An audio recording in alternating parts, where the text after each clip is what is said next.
time for one of those off-the-cuff, unplanned, unspecified videos.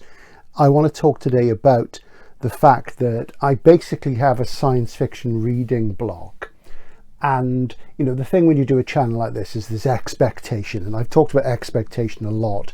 If you're a member of my club room, the members area, $4.99 a month, backlist to 50 videos, blah, blah, blah. It's all there for you to join. Lots of people have joined. The membership is growing steadily. Thank you to all of you who have joined.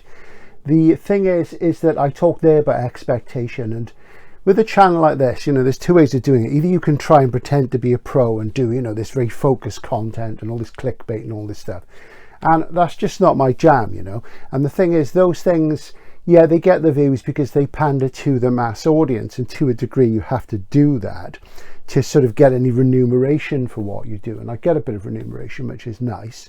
But, you know, it is hard work and it's hard to push it. And unless you sort of push the envelope, you don't really get anywhere. And I tend to push the envelope. So today I'm going to talk about my science fiction reading block and why that's been a thing which has come up for me momentarily, you know, every few years, sometimes longer, where I just cannot read the stuff and I feel worn out by it. And that's happened to me a few times over the years, as I say. And it's also a salutary thing to say that to younger people who are running their YouTube channels on SF, or people who have sort of been able to sort of indulge themselves more in their SF reading of late, no matter what age they are, you know, beware, because you can get burned out from things. That's the fact of it. And my first major burnout from SF was really sort of at the end of the 80s and the first few years of the 90s. At that point, I was still very involved with collecting, with selling SF. I was running a signed first editions club for a major bookseller, and I was one of the sort of key people at a science fiction discussion group, or book club you could have called it. We used to call it the Bath SF discussion group. We did a fanzine as well. That was the early 90s. And at that point I was losing my patience with genre SF, because I think that after the 80s was quite a good time, but there was the encroach of fantasy growing and growing and growing.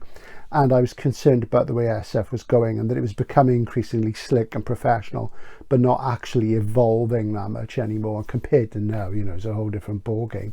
So I stepped away from it big time. I wrote an essay at that point called The Death of SF, which was for the fanzine. It was never published because the fanzine fell apart, because those of us doing it all went our separate ways. Some of the guys left the town and what have you. And I sort of stepped away from SF for a long time. The only people I kept reading and buying that period were Moorcock, Ballard, Priest, William Gibson, and I was still collecting lots of old stuff and still reading it, but I was reading lots of other things as well, and I've always done that.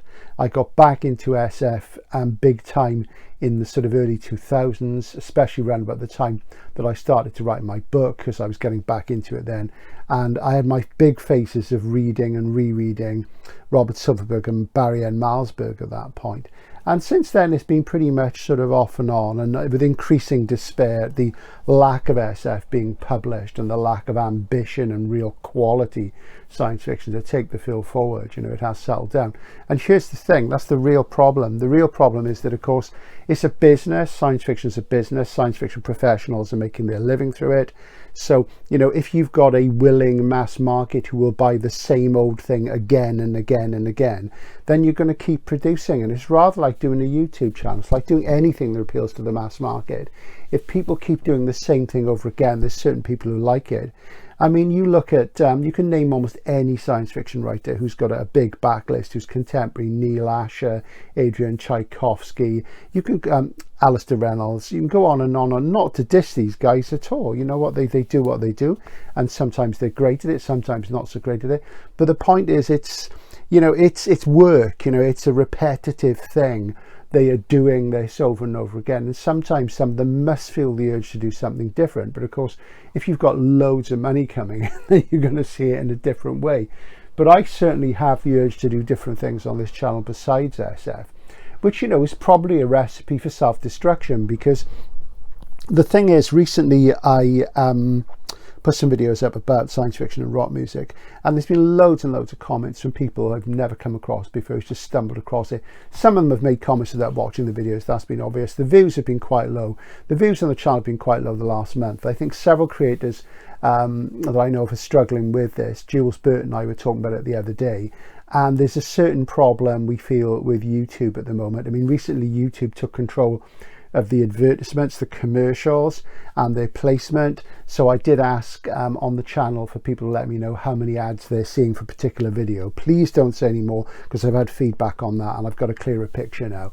And it does depend on what platform you're watching, what sort of device you're watching, and so on and so on. But the point is this, is that I don't really have any control anymore about where the adverts pop up. I can override YouTube to an extent, but it does mean those ads will pop up, and the ads are necessary to bring some remuneration in to pay for the time that, you know, I spend on the channel, because, you know, as you know, I still work and my health problems have been really bad the last couple of weeks as I've come off steroids and I've had to go back on them. So that's another reason why there hasn't been a lot of comment and things. But really, that's an issue as well, obviously. So all these things together are making me think about the future of the channel, and I've said several times that after 4 years I'm probably going to quit. That's September. I'm going to review it then and see how it goes, because, you know, I've got a lot of stuff I still want to cover. But what you won't get so much on this is, I see lots of other channels and I see people discovering things the first time, and they're often reviewing or covering books which I read sort of 20, 30, 40 years ago or more. And that's great, you know, they're on their journey, and I'm delighted to see them discover a lot of those great books and to interact with them in their comment fields and stuff. But a lot of the time I don't have the urge to go back to those things. Some of those things to make videos I've had to go back and reread to make the videos, and sometimes it's been like a really, really positive experience. Most of the time it has been, because I've tended to pick things which I like, authors I like. But of course I've also done some reading the last few years of things sort of filling in gaps and what have you, authors I hadn't read much by, and a lot of it hasn't been a great experience, it has to be said. So I mean, this is the thing. At the moment I've been rereading, and I keep talking about the Gene Wolfe video that's coming up, so I'm rereading Earth of the New Sun. I managed to get this nice hardcover of it a while ago, which I have shown, I think, in the club room, and I will do the video as soon as I can face it, because I think, rather like Matt at Book Pearl found, I think the problem with the Book of the New Sun and this, which I regard as part of the Book of the New Sun, because it's the coda, as it were, it sort of cleans up a lot of the things which are sort of hinted at in the first 4 volumes, is I'm not entirely comfortable with Gene Wolfe, but we'll come to that another time. So I promise that will come up. So when I do coverage of this, it's really going to be about what I think Gene Wolfe is doing, as opposed to one of these sort of bits of hagiography where, you know, people are sort of raving about him, you know, and talking about his genius and stuff. We know he's a very clever chap, obviously. So it's not going to be that sort of hagiographical sort of thing. And there's plenty of that out there as there is, you know, you don't really need it. I picked this up the other day, Damage Time by Colin Harvey, which people in the club room will have seen, which is a bit of straight ahead SF from about 2010. He's no longer with us. And, you know, it's a nice looking little book, as you see. And I got a couple of chapters in, and it very much had the Eric Brown feel, but not as accomplished. So I put it down because it's simply not nourishing me. It's like food. And as, you know, you get sweets, you know, you have the urge for sweets and chocolate and stuff like that. And it's not as good and it's not nourishing as a proper meal, you know. It's like, recently I've got back into sort of roasting Mediterranean vegetables and having them, and I'm enjoying them a lot more. You know, after I have that as a meal, I think, wow, that was really good, even though I've always been somebody who's not been a big vegetable eater, which I probably should have been. But this is how that feeling. It just felt like candy floss. I put it down. It could be my mood. That's the thing. You can't read SF all the time, because you don't really develop any sort of taste beyond that. And eventually, you know, you will get fed up. You'll get fed up with doing it. So I've been fed up with doing it, has to be said. So you'll have to stick with me until, you know, I'm not fed up with it. I do have a couple of things planned where I do some career overviews, because people like those. I like doing those. I've got 2 planned. Maybe I'll do them next week. I will get back into the SF soon, I promise, as I know that's what a lot of you come here for. But this has always been an interdisciplinary channel from the very beginning. If you go back to the early videos, you see I do all sorts of things. And my first really big video was a reaction to an LP which had just come out by a band I like, and that got 6,000 views when most of my stuff was getting like 150 views. So, and that was right back at the very beginning. So this has always been an interdisciplinary channel. So what have I been reading if I haven't been reading SF and nothing else been grabbing me? Well, the fact is the mainstream literature hasn't been grabbing me either. And I got a load of stuff last year. I'd been in my company for quite a long time, and I got a loyalty award, which was basically like a free book token. And I bought a pile of mainstream novels, and some of them I've enjoyed, some I've reviewed on the channel. Some of them I think were the wrong buys. I'm just not going to read them. And because I'm 62 now and I've got so many books, I am thinking about, you know, cutting back. And today, of course, is the paperback fairs in London at the Holiday Inn in Bloomsbury, and Jules Burt is there, and Dorset Bob, Mr. Book 451 are there. And Jules was saying, you know, aren't you coming, Steve? And there'll be lots of people there want to talk to you and stuff and what have you. And the fact is that at the moment, at least, I am over collecting vintage paperbacks. I really, really am. I sort of got rid of lots of stuff over the last few months. You've seen me do trips to Hay-on-Wye again, that's in the club room, sold some stuff off. And, you know, I had a big pile of things in the corner here, and they've gone. This made some room for me here in the hideout. And I find I want to make more room. I've got in front of me, you can't see, I've got RU boxes full of clothes, which I never wear. So I'm going to get rid of some of those as well. And I'm also thinking I want to get rid of some more books too. So, you know, I want to strip things down a bit. And sometimes you've got to do that because you can't see the wood for the trees, you know. When you hit a reading block, there's different things you can do. And I mean, one of the classic things I do is I read non-fiction. So I've been reading non-fiction. And because I've been in a lot more of a mode of listening to music, because my friend Phil gave me a Marantz CD player, which I've been able to plug in my living room near to my big leather couch, which is really comfortable. It's a different end of the room to where my stereo is. It's got an amp inside it, so I can plug straight into that. It doesn't need its own amp. I just plug the headphones straight into the CD player. And I don't really like headphones, but you've got to compromise a bit, unfortunately, in life. And I've just been playing loads of music and really enjoying it. So I've been reading some rock and roll books, which I tend to sort of chew up like, you know, if you have a bag of crisps, you know, they're rather like that for me. And I read Christopher Sanford's book on the Rolling Stones, because I've been having a big Rolling Stones moment. Good, solid biography, well written, and that filled in lots of gaps for me. I enjoyed that. And again, these are the sort of things I'll probably get rid of. I tend to sort of read them and then move on. I'm very good at soaking up information about rock and roll. I tend to sort of like soak it up like a sponge. It's always been a huge interest of mine. True Adventures, The Rolling Stones by Stanley Booth. Famous book, really, really good. Cut Above, I really enjoyed that. I'm not going to review these things because this is not what this video is about. And I went back to this book by Rob Young, Electric Eden, Unearthing Britain's Visionary Music, which is a really, really good interdisciplinary book about British folk music, but it also goes into all sorts of other areas. You know, it mentions, you know, the stone tape and stuff like that, and the folk horror, those sort of things. And even though I'm not a massive folk fan, I like the odd thing, it is a really, really good book, and I went back to that. Fantastic stuff. If you like music books which appeal to a broader culture, I really recommend this. Is excellent. And at the moment, I am reading, not that I'm a particular fan, but I decided I want to read more about the Laurel Canyon scene and what have you. Graham Nash, Wild Tales. It came out about 15 years ago, and Graham Nash was in the Hollies, and then later in Crosby, Stills and Nash, and Crosby, Stills, Nash and Young. And he was the English guy coming to it. And I've been watching lots of videos about Laurel Canyon in Los Angeles, which has long been a fascination of mine, and all the sort of hippie types and stuff. I'm really a glam rock or a psychedelic guy and a punk. But I do like some hippie music as well. You know, when I'm in the mood, it has to be said. So I've been enjoying this because it's filling in gaps in my knowledge, and it's quite well written as well, actually. It's a good read. So there you go. And I have been buying a lot of CDs because CDs are cheap. They're not on the way out. CDs are making a comeback. That's the fact of it. But what is on the way out is CDs in proper jewel cases, which really annoys me because I hate digipacks. I absolutely hate them, and I won't have them. So I've been sort of mopping up things, so much I've been meant to buy for years and never got round to. And at the moment, I mean literally at the moment, as in last night as it were, I decided to have a Neil Young moment. And I haven't listened to Neil Young extensively for about 20-25 years. And the other day I picked some things up. I picked up Everybody Knows This Is Nowhere, which I really, really enjoyed. I knew some of the songs on this, really, really great. And some of these things you can pick up for £5 if you know where to look on eBay and what have you. And I also picked up his famous album On the Beach, which I listened to for the first time last night, and it's really, really good. It's really unusual, great stuff.